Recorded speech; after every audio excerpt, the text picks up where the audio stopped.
A surge of Ukrainian and Russian people, meantime, are hitting the Tijuana border crossing seeking asylum from the war in Ukraine. The governments are letting some in, but not others. CBS 8's David Goffredson talked with immigration advocates who have been working on the front lines in Tijuana.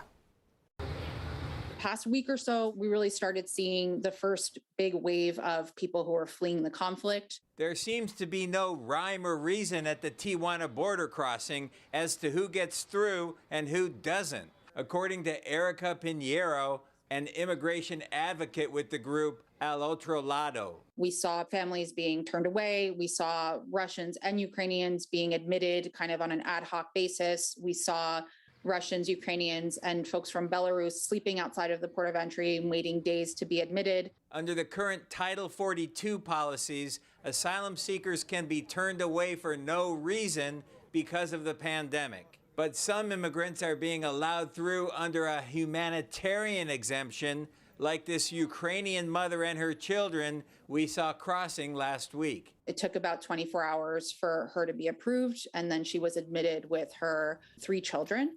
Others, not so lucky. When we see Central American or Black migrants approaching the port of entry, they are told to leave, they're screamed at, they're told that they cannot access asylum at all.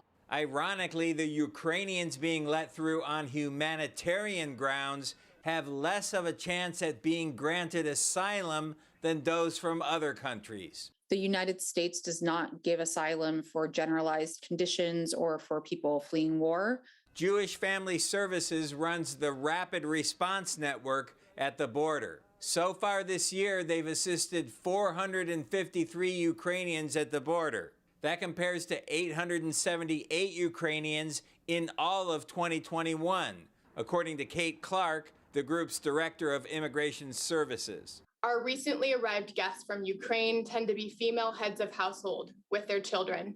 Our guests have shared that their spouses have stayed behind to fight for Ukraine's continued independence. Advocates at the border are calling for the repeal of policies that allow migrants to be turned away before seeking asylum. I think the repeal of Title 42 and the MPP program are just a basic first step. Now, those advocates also told us they are in need of volunteers down at the border to monitor the port of entry and to also help with refugees that are vulnerable. If you want more information, we've posted it at cbs8.com. Back to you.